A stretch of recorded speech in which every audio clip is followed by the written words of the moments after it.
Students, Assalamu alaikum. This is chemistry class for grade 8 and I am here your teacher Ms. Zevanisa.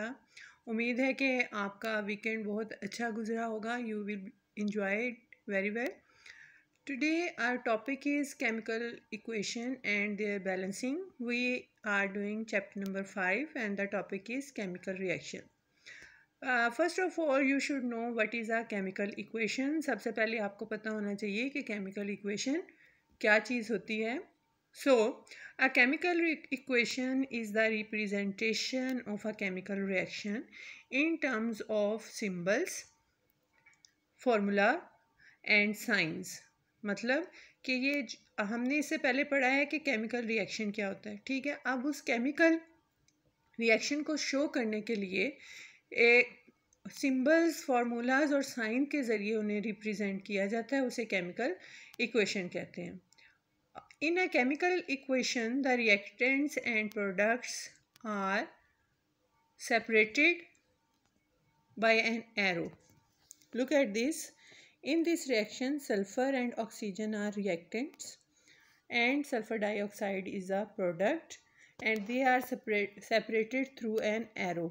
और arrow लगाने से क्या पता चल जाता है कि रिएक्टेंट कौन से हैं और प्रोडक्ट कौन से हैं. और हमेशा जो एरो है वो from reactants toward the products होता है.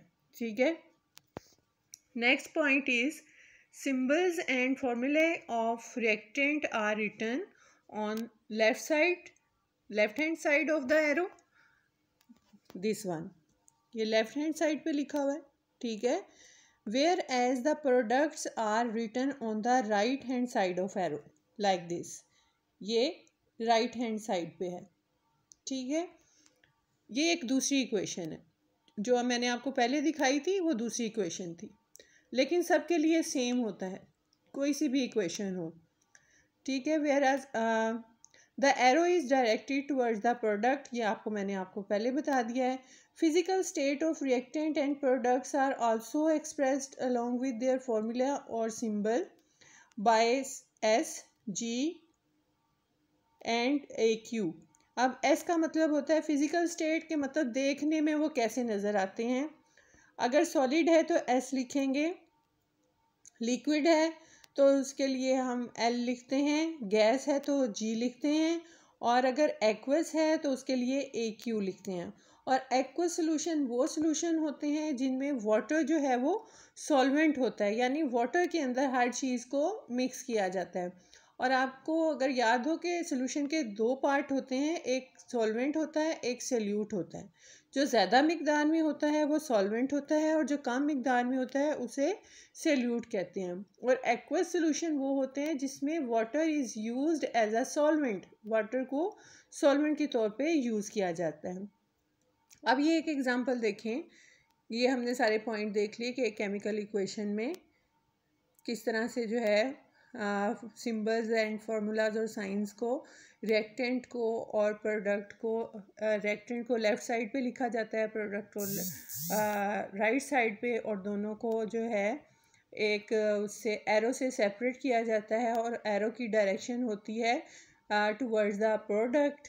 और इसमें उनकी फ़िज़िकल स्टेट को शो करने के लिए SG या AQ लिखते हैं. लिक्विड भी लिख सकते हैं. S का मतलब सॉलिड होता है, G का मतलब ये जो स्मॉल लेटर्स लिखे हुए हैं, और एक्वस का मतलब, AQ का मतलब एक्वस होता है. ठीक है. This is an other example. इसमें आप देखें जिंक सॉलिड फॉर्म में है और H2SO4 सल्फ्यूरिक एसिड जो है वो एक्वस फॉर्म में है. ये दोनों रिएक्टेंट हैं और इनके फार्मूलाज लिखे गए हैं. हमेशा केमिकल इक्वेशन में जो केमिकल सब्सटेंस यूज़ होते हैं उनके फार्मूलाज लिखे जाते हैं. और इसको प्रोडक्ट जो है वो जिंक सल्फेट एक्वस फॉर्म में है और हाइड्रोजन जो है वो गैसियस फॉर्म में है. ठीक है. और ये दोनों प्रोडक्ट हैं. In this way we represent a chemical reaction in form of symbols, formulas and sign.